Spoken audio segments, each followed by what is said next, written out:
Hello everybody, long time no see or yatter at you. Hopefully you've all had a fabulous Easter by now, and we've had some sunshine and we've had some snow and we've had a bit of everything, haven't we? But it's all good and it's bright and life's moving on, which is fabulous. Okay, so Witter Quilt number 8. I think I'm on block number 9. Losing the plot a bit, it has to be said. Yeah, traditional type stuff. Now, got a big one for you today. Here we go. Right, there we are. It's called Windy City, all right, as a block, traditional. Now, Abby has made a bit of a bodge on it though. Do as I say, not as I do, all right. When it comes to the colour placement, it's sort of trying to get a round going on, yeah? Is that good? But what I foolishly did was this one here. I've cut my templates around the wrong way. See? Accuracy and looking at, and don't rush it, all right? As it is, I'd cut these 4 pieces all the way round without thinking. And yeah, no, that'll do, that's lovely. And I've got I've got the black and the whites in the wrong spots. Having said that, I actually quite like it, so I'm not going to argue about it. It looks like a windy thing going on, doesn't it? Yeah, so colour placement is everything. I've used black and white so as it showed out quite clearly for you, all right? And then what I've done, I've used this multicolour in the middle, but I've taken it off out with different colours of it, if that makes sense. So we got like the oranges going down there and blues down there and whatever, to try and give it a little bit of other movement. But totally up to you. Now, it looks big, it looks complicated, it's not. Other than getting things in the right place. Alright, so I've done the upper pattern. And I've had to do a full size pattern today so that we can see what's going on. What I have done is down here, I've actually drawn you how I've done the templates, okay?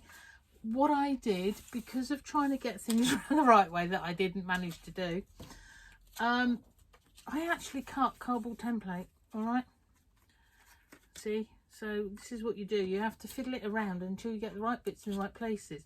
Don't be fooled that that piece is going to turn and fit on that one, because it doesn't. Look, you get a sticky outy pointy thing going on, all right? So these are 2 separate templates in their own right, okay? Easiest way to do this, I've drawn it on here. There's 2 basic sections to this. You've got a double and what we'll call a triple, all right? So you've got double, triple, double, triple, all right, on each side, okay? So what I did was I drew myself a template that's 4 inches by 2 inches for the double. I've done my diagonal line across it, and then I've drawn around it on the backs of my fabrics. So I've sort of crossed, like I do, I've crossed between the machine and hand quilting, patchwork, okay? So I've drawn around them, pinned in the corners, stitched on the line, but with using the machines to sort of speed it up. But I know that's accurate, and I'm not having to try and judge where does this piece of fabric go with the pointy bit sticking out, and it does my head in, it really does. So I drew around them. I've been able to pin exactly where I want things and stitch on the line, and you know it's going to come out accurate, okay? So anyway, so that's the double, okay? Now then we get the treble, which is basically like that. So it's the same 2 templates, but what I did, in actual fact I've got loads of them everywhere, I then drew an 8 inches by 2 inches as indicated on here, found my midpoint here, and then did my diagonals from the midpoint so that you've got 3 pieces to your template, okay?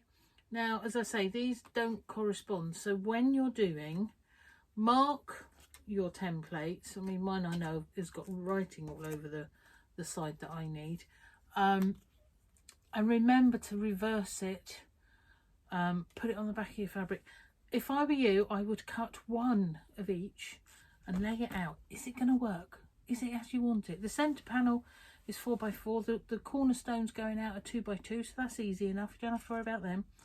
So lay them out, work it out, then stitch them. Right, now stitching is dead simple if you think about it. So make your 4 units, your single units, add one each side of your centre block, then add the cornerstones on the ends of the other 2, and then you can just add that top and bottom, and it basically works round in that manner. So you're going to start from the centre and you're going to work out round by round by round. All right, do take notice of where all your points are. All right, so lots of good pinning, okay, to get your points where you want them. It's a bit like flying geese gone wrong, isn't it, really? But yeah, no, I actually don't mind that, even though I know that I've made a bit of a mess of it. Colour placement wise, it's not a mess as far as the design is concerned. It's just me and my colour. Not quite how it should have been, but never mind. So that is block number 9, and it's called Windy City. And actually, yeah, that does look a bit windy, doesn't it? So I'll put your details over on Patchwork Wittering in the albums there, so you'll find that and a picture of that. Okay, take your time is the thing with this one. Take your time, just work from the centre out. All right, now by my calculations, or visual calculations, we're getting quite a few here now. We've got 5 large and some smaller ones going on. So what I will probably do now is lay that out and see where we're going with what needs to be infilled, yeah, and with what, and do we need more blocks, or how are we going to do this to get this one to put together. So hopefully by next week, I'm going to try again for Sunday this week. As I say, I didn't do this week. Well, I didn't say it yet, did I? No. But I didn't make this week because it's Easter, and I figured, you know what, everyone's probably doing things anyway. I had my Sunday specials going on for everyone, so it's just taken a few days to do. Having said that, this actually took me virtually all day to do this one. Don't ask me why. It's taken me 4 hours to do that. Don't ask me. I should have done that quicker than that, in my estimation, for me, not for you, but for me. But it doesn't matter. It's all there and it's lovely. Okay, so accuracy. Don't be rushing it. Take your time. Lay it out. Make sure it looks right. Join it round and round and round. All right, so you've got your square, so you're going to do your 2 sides, top and bottom. Next round will be sides, top and bottom, and make sure you're getting in your nicely accurate cornerstones. There we go. I should imagine you can just keep going with this. You could do a double next, couldn't you, for the next one, and then the next one would be a double 1, and then a double. You could go really big with this. That'd do your eyes, wouldn't it? That'd be quite interesting. Great big. Yeah, that would actually be cool. I'm not going to do it, but interesting. It's a continual block, as I say, and I think actually it would make a very good quilt with the same block all over. Not necessarily in black and white, because that might do your eyeballs in a bit, I feel. But for one, I've done it bright so that you can see it.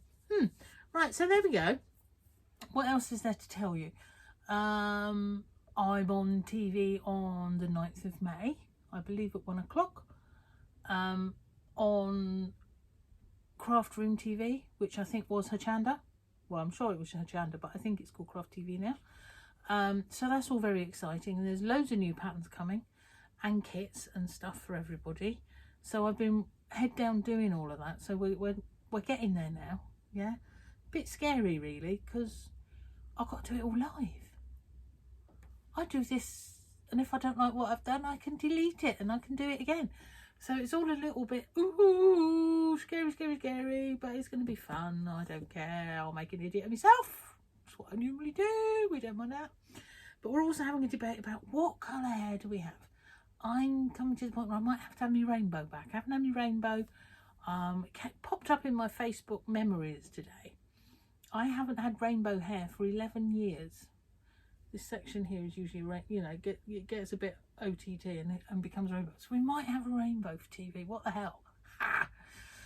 Start off as you mean to go on, as they say. Don't know. going to be interesting. Is there anything to really tell you other than that? Loads of fabric coming in the next couple of days here. So I'm really excited about that. I've got one box coming already, and I know there's at least 2, if not 3 big boxes of other stuff on the way. It's very scary, very lovely. Love me fabric. Tom's here, fast asleep in his bed. He's happy. Seems to be. He's still here. So, well, he's all stretching and moving now because I've said his name. Sun's out, although it's cold. Got a wonderful garden going on out there with loads of fish. We had tadpoles. We have froggies and tadpoles and stuff going on. The tadpoles are getting quite big now. I actually imported some from a friend's pond as well as our own, so they've had a bit of a mix up, bless them. But yeah, can't wait to see if they act well. Knowing my luck, they'll turn into a frog overnight and disappear, and I won't get to see them.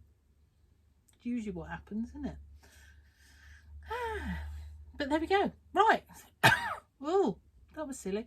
I'm just going to say the 3 things of be tidy, do your exercisings, and make sure everybody's okay. Yeah, but I think we're coming out of this nicely now. Movement's happening, isn't it? Which is very good. So it won't be that long before we can perhaps get back to a few proper classes and going and having cups of coffee with your mates and all the rest of it. So yeah, very excited for that. That's going to be lovely. Yeah, so they're the 3 things. And then the last thing, as ever, be lovely.